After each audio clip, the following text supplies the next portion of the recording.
আলুর দম, মশালা আলু বা আলুর চিপস, আলুর ভর্তা, আলুর কত না রকম রেসিপি। কিন্তু আলুর দৈনন্দিন কি নামটা একটু অদ্ভুত শোনাচ্ছে কি না, খুব নতুনত্ব রয়েছে নামে। এরকমই একটা রেসিপি কিন্তু আপনাদের জন্য এবারে আমাদের হেসেলে, আর যেটা বানাতে বর্ধমান থেকে আমাদের হেসেলে এসেছেন মিনাসদি। চলুন দেখে নিই। মিনাসদি, আজকে আমরা বানাচ্ছি আলুর দৈনন্দিন। নামটা তো একদম পুরো বাঙালিয়ানায় ভরপুর একটা নাম, কিন্তু আলুর দৈনন্দিনটা এটা কি পুরো ভেজ রেসিপি, না এর মধ্যে তুমি পেঁয়াজ, যেমন পেঁয়াজ যেহেতু কাটছো, পেঁয়াজ আদা রসুন সবটাই ব্যবহার করছো? হ্যাঁ, আমি সবটাই ব্যবহার করি, পেঁয়াজ আদা রসুন সবই ব্যবহার করি। এটা কিসের সঙ্গে খাওয়ার রেসিপি? এটা রুটি বা পরোটার সঙ্গে, রুটি বা পরোটার সঙ্গেও খেতে পারো, লুচির সঙ্গেও ভালো লাগবে। তো আলুর দৈনন্দিনের বিশেষত্ব কি, এটার মূল উপকরণ কি, সেটা আমি দেখতে পাচ্ছি দই। দইটা কি? দইটাই মূল উপকরণ। দই দিয়ে আলুটা তুমি তৈরি করছো।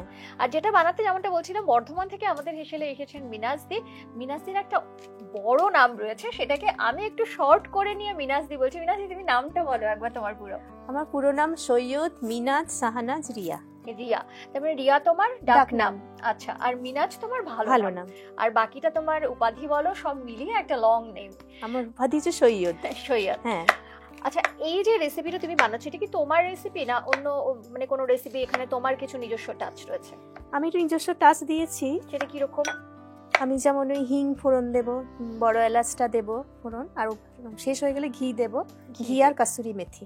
এটা তোমার অ্যাডিশন এই রান্নায়। বাকি যে পদ্ধতিতে রান্নাটা হয় সেটা কিন্তু অলরেডি থাকে, কিন্তু সেটাকে এমনিতে কি বলে? আলুর দৈনন্দিন তো এটার নাম নয়, কিন্তু সেটার নাম কি? সেটার নাম হচ্ছে দহিওয়ালে আলু। দহিওয়ালে আলু, যেটা আমাদের হেসেলে এসে হয়ে গেছে আলুর দৈনন্দিন, কেননা এখানে মিনাসদির স্পেশাল কিছু টাচ রয়েছে এই রান্নায়। আচ্ছা, রান্না তো শুরু করবো, আমি তোমায় কি হেল্প করবো সেটা বলো। না, এখন তো আপনাদের কিছু হেল্প করতে হবে না, তুমি কড়াইটা বসাতে পারো। কড়াইটা বসিয়ে দিই, মানে একবারে একটাই কড়াইয়ে তুমি রান্না করছো সেভাবে বসাবো?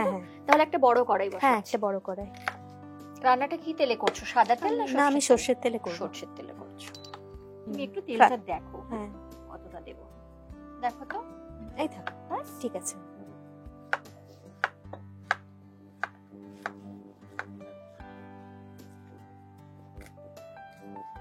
তেলটা একটু গরম হোক।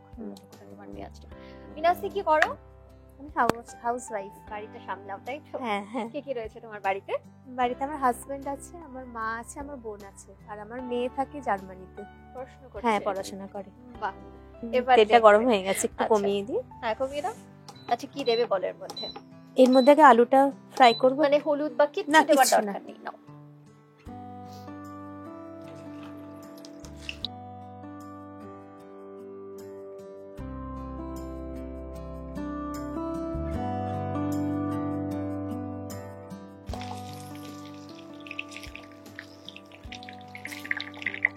একটু নুন দিয়ে দিই তাহলে বোধহয়। না, নুন দিয়ে সেদ্ধ কর। ও আচ্ছা, তেলটা দিচ্ছি। হ্যাঁ হ্যাঁ, তাহলে একটু দিতে পারো।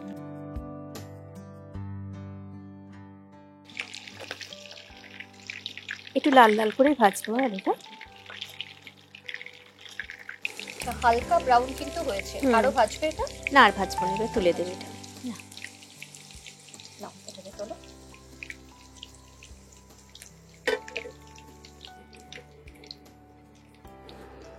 তুমি একটা এলাচ দেবে, বড় এলাচ দিচ্ছি। একটু বড় এলাচ দিচ্ছি, একটু জিরে দিই, একটু গোটা জিরে দিচ্ছি। এতটা দেব?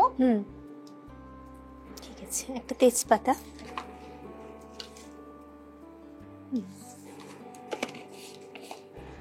হিংটা দেওয়ার পর দারুণ একটা গন্ধ বেরিয়েছে। স্বাদটাও ভালো হবে। বাস, এবার পেঁয়াজ কুচিগুলো দেব। ওখানে একটা পেঁয়াজ নিয়েছো তুমি, একটা বড় পেঁয়াজ। আলু কতটা রয়েছে এখানে?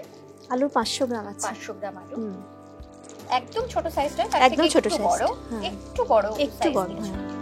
পেঁয়াজটা একটু ব্রাউন করে ভাজবো, একটু চলবে। হ্যাঁ, একটু ভাজা হোক পেঁয়াজটা।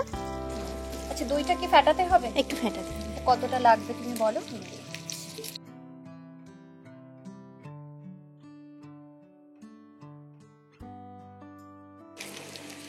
বাস।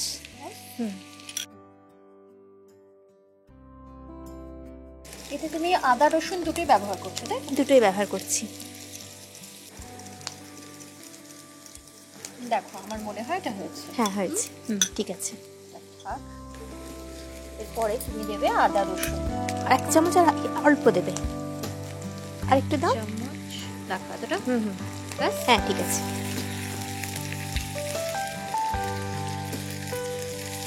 এবার আমি হলুদ গুঁড়ো দেবো, একটু নেড়ে নিই। আর লঙ্কা গুঁড়ো বলছো? লঙ্কা গুঁড়ো। কাশ্মীরি লঙ্কা গুঁড়ো না না, এমনি লঙ্কা গুঁড়ো? লাল লাল লঙ্কা লঙ্কা গুঁড়ো। এটা যে যেমন ঝাল খাবে সেরকম সে দেবে। 1/2 চামচ দেবো। আর একটু কমিয়ে দাও, আর ঝাল একটু হয়ে কমিয়ে যেতে পারে। দেবো। কাঁচা লঙ্কা আরো দেবো পরে। এতটা দিই? হ্যাঁ হ্যাঁ, এটি থাক। একটু কাশ্মীরি লঙ্কাও দেবো কালারটা ভালো হওয়ার জন্য। হ্যাঁ বাস। এবার দেবো ধনে গুঁড়ো। এটাতে কিন্তু জিরে লাগছে না, গোটা জিরে যেহেতু দিয়েছি। আচ্ছা।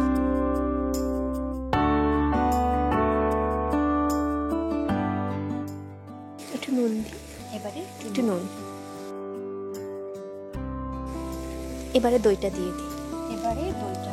একটু ফ্লেমটা কমিয়ে নি দেওয়ার আগে। হ্যাঁ ঠিক আছে।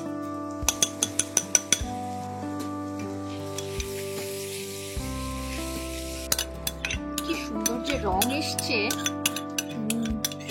দইটার কিন্তু এর মূল উপকরণ। একটু বাড়াই। মোটামুটি ধরো একটা পেঁয়াজ তুমি দিলে, 1 চামচ আদা রসুন দিলাম, বাকি মশলা তো প্রয়োজন মতো বা পরিমাণ মতো। দইটা এখানে 4 টেবিল স্পুন দিয়েছি আমরা, তাই তো? মানে এই কোয়ান্টিটিতেই দইটা লাগছে। হ্যাঁ। এটা আমরা 500 জন্য বলছি। বাড়িতে যারা করছেন তারা যদি 1 কিলো আলু দিয়ে করেন বা কম করলেন, 500 করলেন না, 200 বা 250 দিয়ে করলেন, তাহলে কোয়ান্টিটিটা সেই অনুযায়ী একটু অ্যাডজাস্ট করতে হবে। এটা একটু কষিয়ে নিয়ে তারপর আলুগুলো দেবো। তাহলে তো রান্না মোটামুটি শেষ। লাস্টে বোধহয় তুমি অনেক কিছু অ্যাড করবে, সেটা হলো কাসুরি মেথি, ঘি দেখতে পাচ্ছি, কিন্তু এটা হচ্ছে রোস্টেড বেসন। বেসনও অ্যাড হ্যাঁ করবে? বেসন অ্যাড করে জলে গুলে দেবো, কারণ গ্রেভিটা একটু ঘন হবে, টেস্টটাও একটু অন্যরকম হবে। তাই? হ্যাঁ। আচ্ছা, এটা হলো তোমার সিক্রেট জিনিস আর কি হ্যাঁ, হ্যাঁ, রান্নায়। ওকে। এটা তুমি বেসনের বদলে ছাতুও ইউজ করতে পারো। ছাতুও দেওয়া হ্যাঁ যেতে পারে। এবার আমি আলুগুলো দিয়ে দিচ্ছি।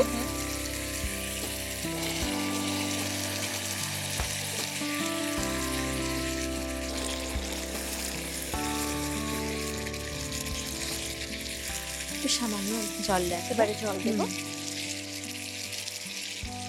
বাস। কিন্তু খুব বেশি গ্রেভি হচ্ছে না, না। তাই তো? একটু গামাখা একটু গামাখা। এবার ঢাকা দিয়ে দেবো। এবার ঢাকা দিয়ে দেবো। ঢাকা দিয়ে তাও কতক্ষণ এটা কুক হবে? 10 মিনিট। 10 মিনিট। তাহলে ফ্লেমটা আরেকটু একটু কমিয়ে কমিয়ে দিই। দিচ্ছি। হ্যাঁ কমিয়ে দাও। ব্যাস 300 থাক। 300 থাকবে। আচ্ছা। আচ্ছা 10 মিনিট তো হয়ে গেছে, মিনাস দিয়ে একবার একটু দেখবে? হ্যাঁ একটু দেখবো। দাঁড়াও, এই পাশ দিয়ে তুলি, তাহলে জলটা পড়বে না। হ্যাঁ এটা হয়ে গেছে, হয়ে মশলাটাও গেছে না? শুকনো হয়ে গেছে। আচ্ছা। এবার একটু রোস্টেড বেসন জলে গুলে আমি দেবো।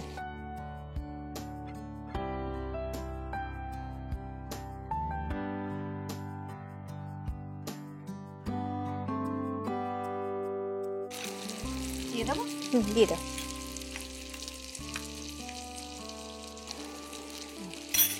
কাসুরি মেথিটা দেবো।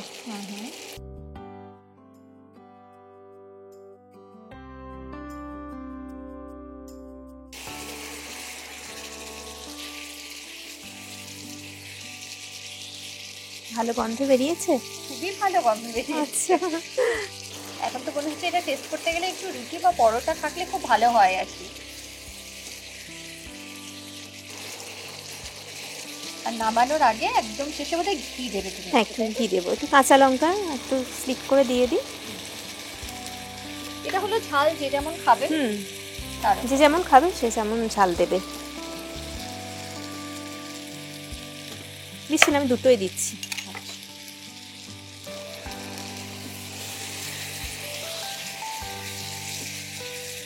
একটু ধনে পাতা কুচি। ধনে পাতা, হ্যাঁ এলাম।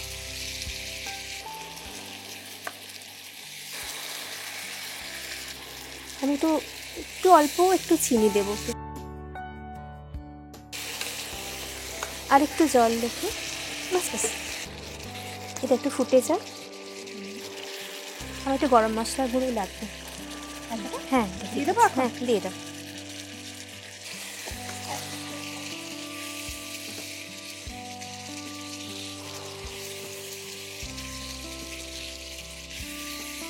এটা হয়ে গেছে, এবার এটা একটু অফ করে দেবো। অফ করে দিয়ে তো ঘিটা এবার উপর থেকে দিয়ে দেবো।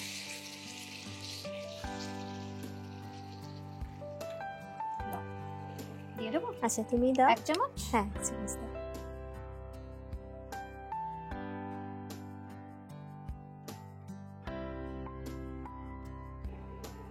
কি রিচ দেখতে হয়েছে জিনিসটা। হ্যাঁ এটা পরোটার সঙ্গে বেশি ভালো লাগবে। আলুর দৈনন্দিন নাম, কিন্তু দৈনন্দিন অর্থাৎ প্রত্যেকদিন কিন্তু এটা খাওয়া যাবে না। এটা এতটাই রিচ হয়েছে দেখতে এবং খেতেও ততটাই রিচ, কারণ আজকাল তো সবাই একটু স্বাস্থ্য সচেতন।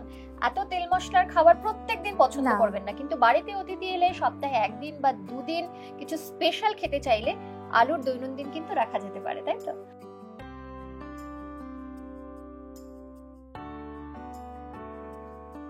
মিনাসি কিরকম খাবার খেতে পছন্দ করো? তোমার পছন্দের খাবার কি?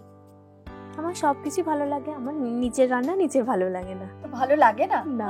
আচ্ছা, অন্যের রান্না ভালো লাগে। তাহলে বাড়িতে কি বাড়িতে আমি আচ্ছা, নিজেই করি। নিজেই করো? হ্যাঁ। আচ্ছা, কিন্তু নিজে রান্না খেতে তখন ভালো না। লাগে না প্রত্যেকদিন।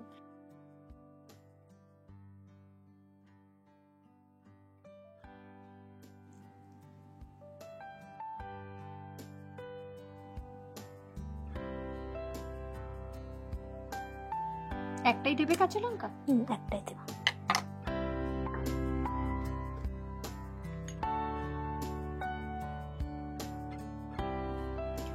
আলুর দৈনন্দিন খুব একটা বেশি সময়ের নয়, কম সময়ের একটা রেসিপি, কিন্তু আমি না খেয়েই বুঝতে পারছি খুবই সুস্বাদু একটা রেসিপি।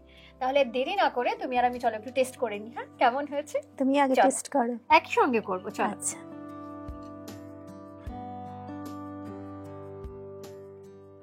তুমি করো আগে টেস্ট। তোমাকে দিই, তুমি আমার গেস্ট আজকে। গ্রেভি নাও একটু। অল্প। ঠিক আছে। এটা যেমন ধরো আমরা সময়টাকে একটু কম, মানে যাতে সময় বাঁচে আর কি, তার জন্য আমরা আলুটাকে সেদ্ধ করে নিয়েছি। যাদের কাছে সময় রয়েছে বাড়িতে তারা কিন্তু একটু ভেজেও করে দেখতে পারেন, বাকি প্রসেস সেম করে দেখবেন। নিশ্চয়ই আমার মনে হয় এটা তো ভালো লাগবেই, ওটাও ভালো লাগবে। চলো, খুব গরম, দাঁড়াও।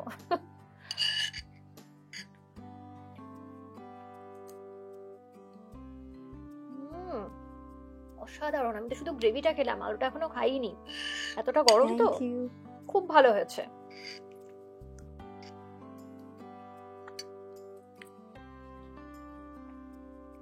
অসাধারণ খেতে, সত্যি আমি এখানে প্রয়োজন ছিল গরম গরম লুচি বা পরোটা, আর সেটা না থাকলেও রুটিটাও চলবে আর কি। এরকম অসাধারণ একটা রেসিপি তুমি আমাদের হেসেলে এসে উপহার দিলে আমাদের দর্শকদের জন্য, যেটার নাম হলো আলুর দৈনন্দিন। কিন্তু এটাকে দহিওয়ালে আলুও বলা যেতে পারে, কারণ তোমার প্রধান যে উপকরণ সেটা দই। যদিও এখানে তুমি নিজস্ব কিছু টাচ দিয়েছো, যে কারণে টেস্টটা আমার মনে হয় আরো বেশি ভালো হয়েছে। থ্যাংক ইউ সো মাচ মিনাজদি, এত সুন্দর একটা রেসিপি নিয়ে তুমি আমাদের হেসেলে এলে এবং আড্ডায় গল্পে কখন যে রান্নাটা হয়ে গেল বুঝতেই পারলাম না। আমারও খুব ভালো লাগলো এখানে এসে রান্না করে। একদম, আবার আসার ইচ্ছা রইলো। নিশ্চয়ই আবার দেখা হবে, আড্ডা হবে। আর তোমার যখন স্পেশালিটি মিষ্টি, নিশ্চয়ই আগামী দিনে মিষ্টির কোনো একটা রেসিপি নিয়ে তোমার সঙ্গে আবার আড্ডা হবে। আমি ডেজার্ট বানাতে খুবই ভালোবাসি। হ্যাঁ, ভালো যখন বাসো তখন আমাদের দর্শকদের জন্য আবার একবার দেখা হচ্ছে মিষ্টি নিয়ে। ঠিক আছে, খুব ভালো থেকো। ঠিক আছে, থ্যাংক ইউ, ওয়েলকাম। আর আপনারাও ভীষণ ভালো থাকবেন, আর ভালো থাকার পাশাপাশি যেটা করতে ভুলবেন না, আজকের এই ভিডিওটি কেমন লাগলো অবশ্যই জানাবেন। আমাদের অনুষ্ঠান নিয়ে যদি কোনো মতামত থাকে সেটাও কিন্তু জানাতে ভুলবেন না। আমাদের যে ইউটিউব চ্যানেল রয়েছে সেটা সাবস্ক্রাইব করবেন, সঙ্গে রয়েছে ফেসবুক পেজ, ইনস্টা পেজ, যেটা অবশ্যই ফলো করবেন। রান্না নিয়ে যদি কোনো গল্প আপনাদের কাছে থাকে সেটাও কিন্তু জানাতে ভুলবেন না। এভাবেই সঙ্গে থাকবেন আর অবশ্যই ভালো থাকবেন। আর যারা রান্না করতে ভালোবাসেন তাদের জন্য কিন্তু আমাদের হেসেলে রয়েছে দারুণ একটা সুখবর। জি বাংলা রন্ধনে বন্ধনে সরাসরি অংশগ্রহণের সুযোগ পাবেন হ্যাংলা হেসেলের মাসিক রান্না প্রতিযোগিতার প্রথম 10 জন প্রতিযোগী। তাহলে আর দেরি কেন, বিস্তারিত জানতে যোগাযোগ করুন 8017125297 এই নম্বরে। এভাবেই সঙ্গে থাকুন, ভালো থাকুন, নমস্কার।